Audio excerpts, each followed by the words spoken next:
जय हिंद बच्चों। महामना इंस्टीट्यूट के यूट्यूब चैनल में आप सबका स्वागत है। आज हम लोग 10th CBSE math first chapter real number के एक्सरसाइज 1.4 का क्वेश्चन नंबर 2 से आगे बढ़ेंगे।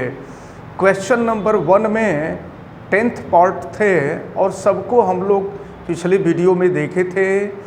ये जो नेक्स्ट पार्ट है यानी आज का जो वीडियो है इसमें क्वेश्चन नंबर 2 और क्वेश्चन नंबर 3 का हम लोग स्टडी करेंगे।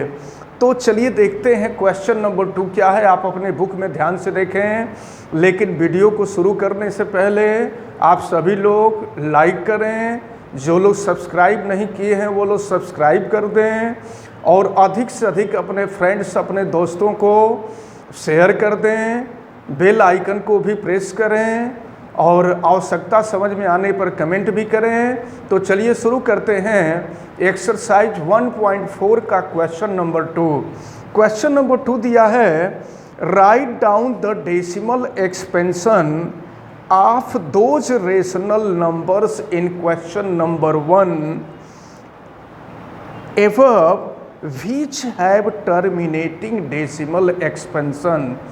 क्वेश्चन में ये कहा जा रहा है कि क्वेश्चन नंबर 1 में जो टर्मिनेटिंग डेसिमल एक्सपेंशन है उनको डेसिमल एक्सपेंशन के फॉर्म में लिखना है। ध्यान दीजिएगा, आपसे यहाँ ये कहा जा रहा है कि जो टर्मिनेटिंग डेसिमल एक्सपेंशन है, टर्मिनेटिंग डेसिमल एक्सपेंशन को एक्सपेंशन के फॉर्म में लिखना है। तो चलिए अब सबसे पहले तो क्वेश्चन नंबर 1 में आप लोगों ने देखा था कि कौन डेसिमल एक्सपेंशन, कौन सा डेसिमल एक्सपेंशन जो था टर्मिनेटिंग था और कौन सा डेसिमल एक्सपेंशन टर्मिनेटिंग नहीं था। आप सबको याद है कि क्वेश्चन नंबर 1 का जो फर्स्ट पार्ट था, ध्यान दीजिए, क्वेश्चन नंबर 1 का जो फर्स्ट पार्ट था वो दिया गया था 13/3125। आप ध्यान दीजिए क्वेश्चन नंबर, आप क्वेश्चन का क्या कहा जा रहा है। क्वेश्चन नंबर 2 में आपसे ये कहा जा रहा है कि क्वेश्चन नंबर 1 में जितने टर्मिनेटिंग हैं, टर्मिनेटिंग डेसिमल एक्सपेंशन है, उन सबको डेसिमल एक्सपेंशन के फॉर्म में लिखना है। तो आपने देखा था कि टर्मिनेटिंग डेसिमल एक्सपेंशन तब था जब रेशनल नंबर p/q के फॉर्म में था और q जो था 2 to the power m into 5 to the power n के फॉर्म में था। हम लोग इसको किए थे और आप देखें इसको जब हम लोग किए थे तो ये 3125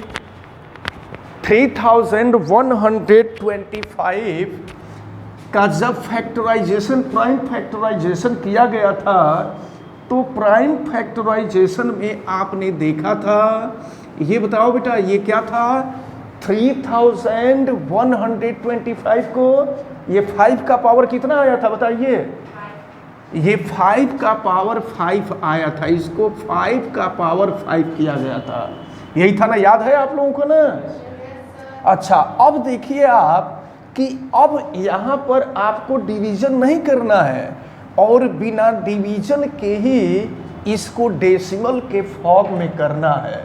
तो देखें कैसे डेसिमल के फॉर्म में करेंगे, आप ध्यान दीजिए। देखिए एक चीज़ हम आपको बताते हैं कि यहाँ पर ये p है और ये q है, ये न्यूमरेटर है और ये डेनोमिनेटर है।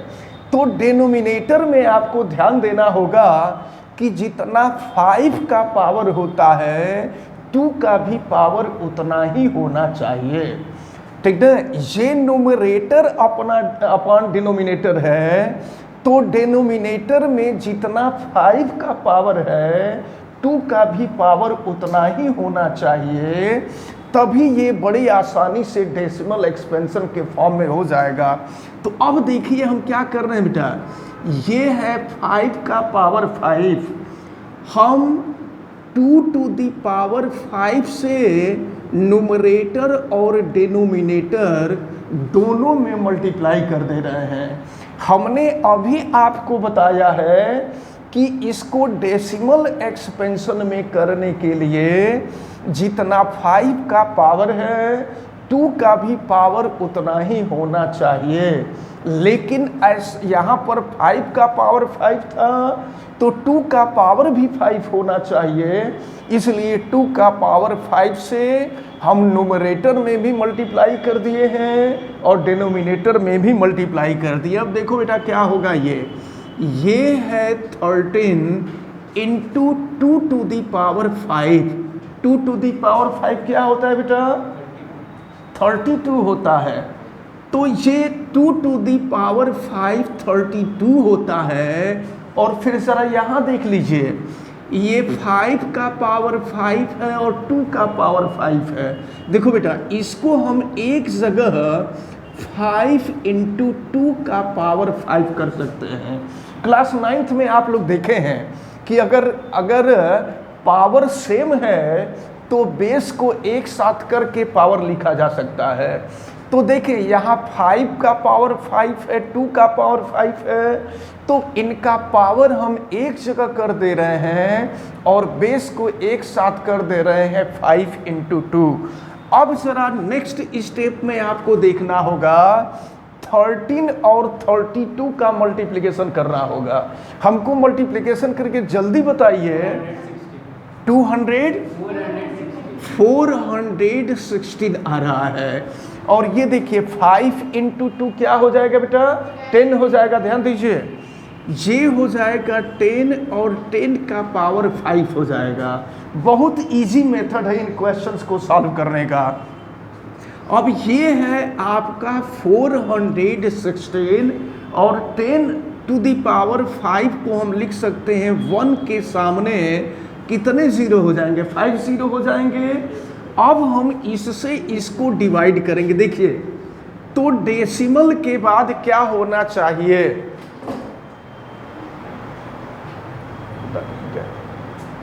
डेसिमल के बाद क्या होना चाहिए, आप देखिए यहाँ पर 1 के सामने कितने जीरो हैं, आप इसको देख लीजिए 1 2 3 4 5 जीरो हैं। तो ऊपर जो है डेसिमल के बाद उतने ही जीरो होने चाहिए। तो अब ये है 416, डेसिमल के बाद 6 डिजिट होने चाहिए। तो अब हम यहाँ पर 1 2 3 कर देंगे और ये 0.0000041 इसको आप अच्छी तरह से समझें।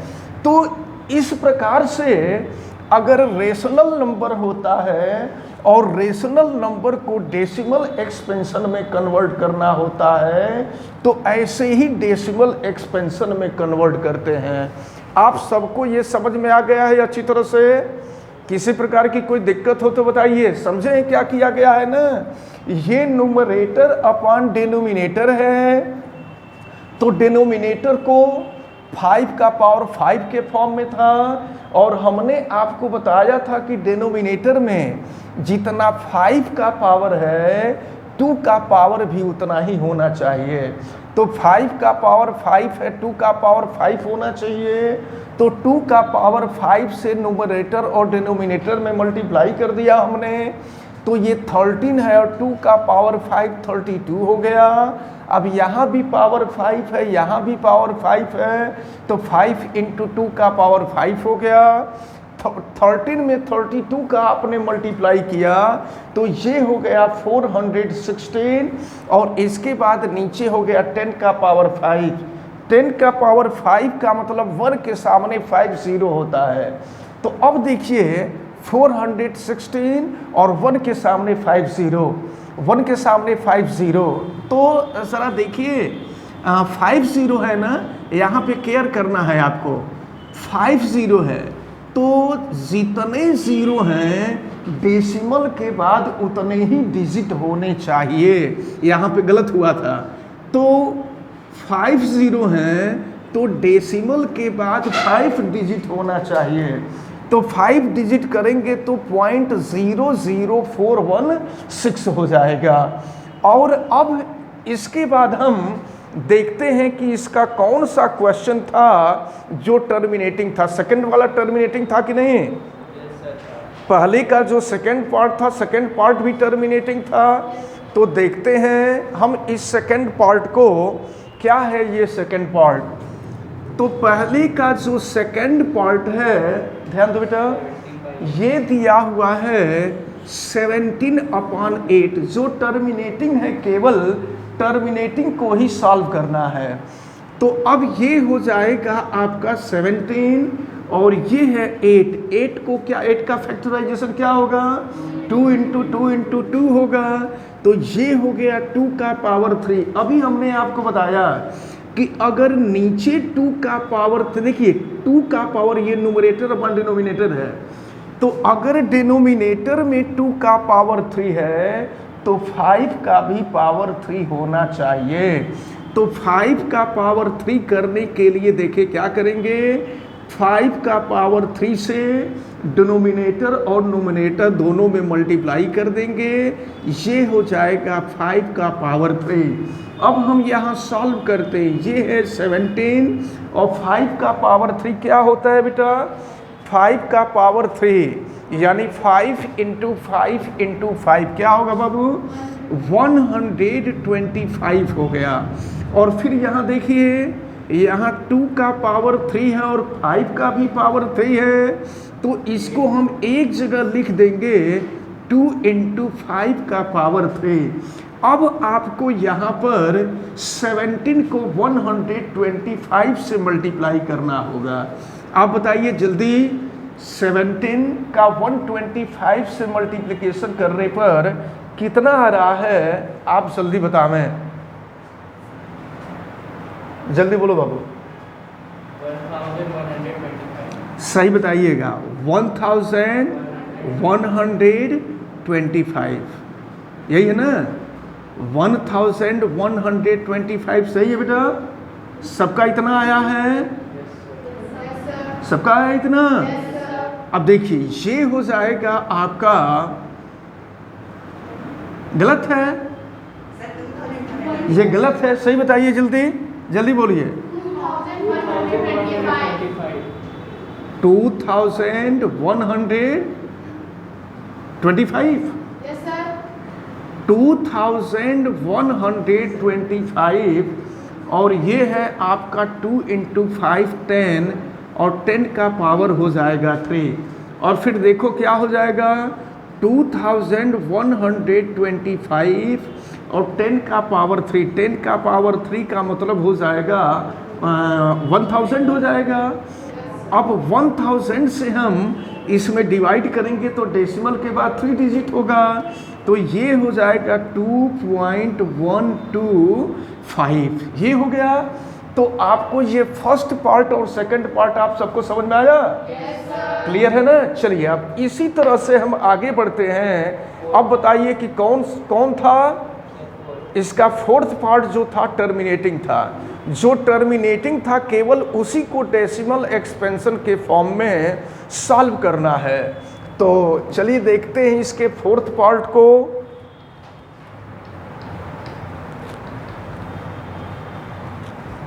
इसका फोर्थ पार्ट है 15 अपॉन क्या है, 15 अपॉन 1600 है। तो चलिए 15 और अपॉन 1600 का फैक्टर आप लोग किए थे, 2 का पावर 6 इंटू 5 का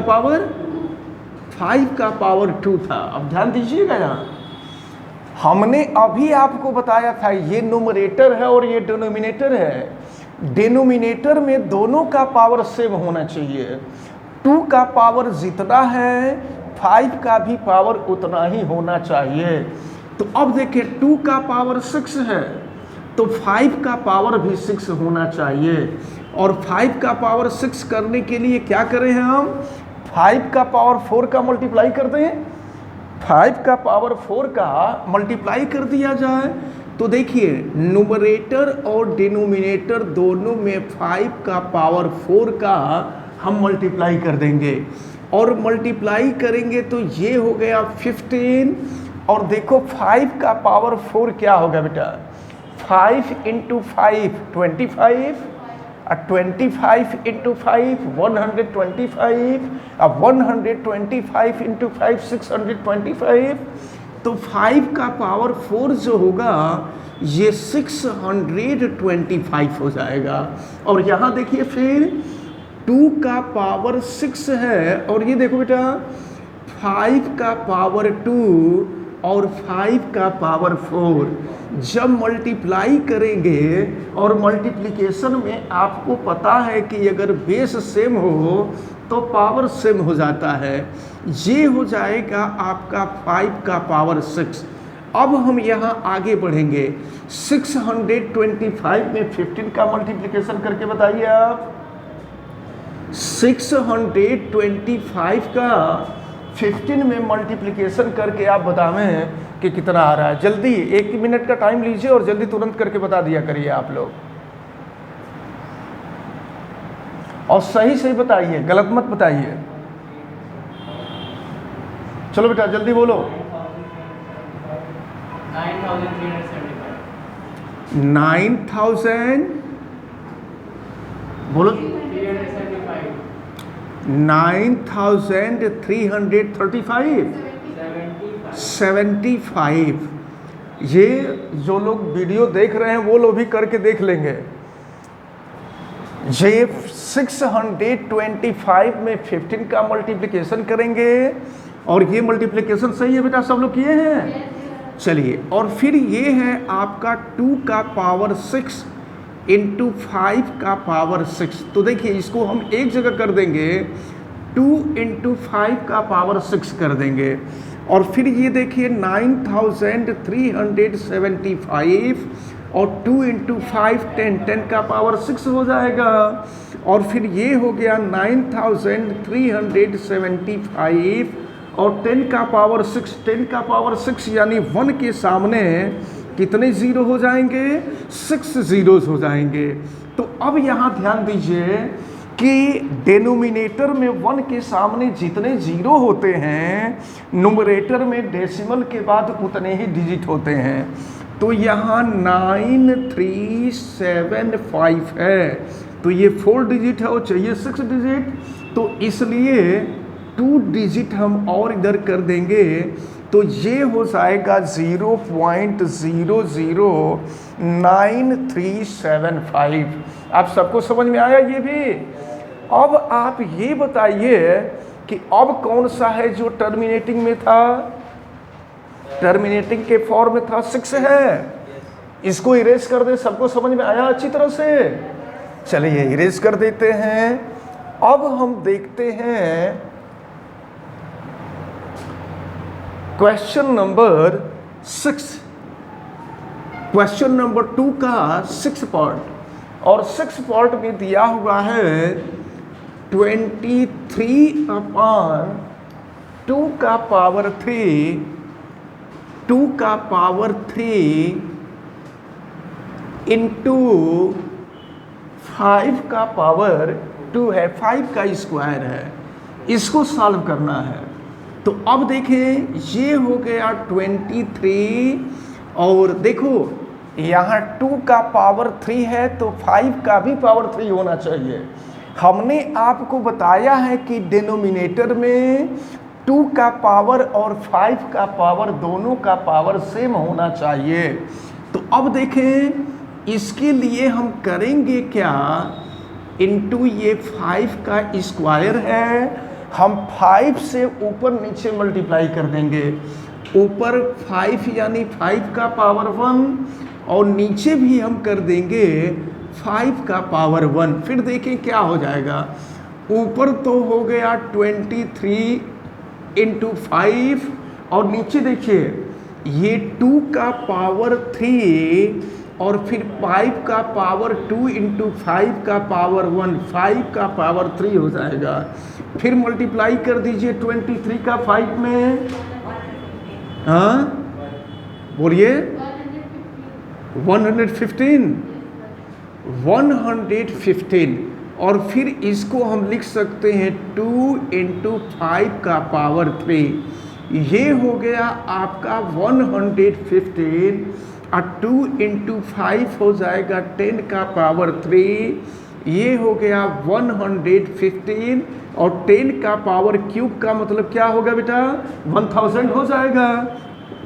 और जब इससे डिवाइड करेंगे तो 1 के सामने जितने जीरो होते हैं डेसिमल के बाद उतने ही डिजिट होते हैं, तो फिर ये हो जाएगा आपका 0.115। हमें उम्मीद है कि आप सभी लोगों को बहुत अच्छी तरह से समझ में आ रहा होगा। आप सभी लोग वीडियो को लाइक करें, चैनल को सब्सक्राइब नहीं किए हैं तो सब्सक्राइब करें, और अधिक से अधिक छात्रों तक शेयर करें ताकि उनको इसका बेनिफिट मिल सके। अब हम आगे बढ़ते हैं, और आप बताइए कि इसमें का कौन सा पार्ट था जो टर्मिनेटिंग था, 8 पार्ट। चलिए 8 पार्ट इसको इरेज कर देते हैं हम। अब हम 8th पार्ट को देखते हैं, और 8th पार्ट में है 6/15। तो सबसे पहले इसको हमें कट करना होगा क्योंकि रेशनल नंबर के फॉर्म में नहीं है। और किससे कट करेंगे हम लोग, 3 से कट करेंगे, ये 2 हो जाएगा और ये हो जाएगा 5, तो ये हो गया 2/5। अभी हमने बताया कि जितना 5 का पावर है 2 का पावर भी उतना ही होना चाहिए, इसलिए देखिए नीचे हम 2 से मल्टीप्लाई करेंगे, ऊपर भी 2 से मल्टीप्लाई करेंगे, न्यूमरेटर में भी 2 से मल्टीप्लाई करेंगे, डिनोमिनेटर में भी 2 से मल्टीप्लाई करेंगे। क्योंकि 5 का पावर 1 था तो 2 का पावर भी 1 होना चाहिए, इसलिए हम 2 का पावर 1 यानी 2 से मल्टीप्लाई कर दिए। और फिर देखें 2 इंटू 2 4 हो गया, और 5 2 10 हो गया। अब 10 से इसको हम डिवाइड कर देंगे तो ये हो जाएगा 0.4। समझ में आया बेटा आप सब लोग को? चलिए अब बताइए कि कौन सा था, 9 भी था टर्मिनेटिंग। चलिए क्वेश्चन नंबर 1 में ही जितने टर्मिनेटिंग थे सबको डेसिमल के फॉर्म में लिखना है, तो इरेज कर दे बेटा इसको हम। चलिए आगे बढ़ते हैं, और हम देखते हैं 9th। तो 9th में दिया हुआ है 35/50, तो इसको कट करना पड़ेगा हम लोगों को। और कट करने के लिए 5 से इसको कट किया जाए, तो 5 से कट करेंगे ये 7 हो जाएगा और ये 10 हो जाएगा, तो ये हो गया 7/10। तो इस तरह से देख रहे हैं कि ये तो ऐसे ही 1 के सामने एक 0 आ रहा है, तो 1 के सामने एक 0 आ रहा है, जब इसको डिवाइड करेंगे तो ये हो जाएगा आपका 0.7। ये 9th रहा। और कौन था, तो ये रहा आपका एक्सरसाइज 1.4 का क्वेश्चन नंबर 2। इसके बाद क्वेश्चन नंबर 3 को पढ़ना होगा, लेकिन एक चीज़ हम आपको बता दें कि क्वेश्चन नंबर 3 में जानने से पहले आपको ये बताया गया है कि रेशनल नंबर जो होते हैं वो 2 टाइप के होते हैं, एक टर्मिनेटिंग होता है और दूसरा नॉन टर्मिनेटिंग होता है। तो टर्मिनेटिंग तो ठीक है, अब जो नॉन टर्मिनेटिंग होते हैं वो भी 2 तरह के होते हैं, एक रिपीटिंग होता है और दूसरा नॉन रिपीटिंग होता है। तो इन सब के बारे में हम एक बार फिर से बता देंगे, इसके बाद ही हम आपके क्वेश्चन नंबर 3 को बताएंगे। तो आज के लिए हम इतना ही रहने देते हैं। आप वीडियो को लाइक करें, चैनल को सब्सक्राइब नहीं किए हैं तो चैनल को सब्सक्राइब करें, अधिक से अधिक लोगों तक वीडियो को शेयर करें, और आवश्यकता समझ में आने पर कमेंट करें। आप सभी लोगों का बहुत बहुत धन्यवाद। जय हिंद।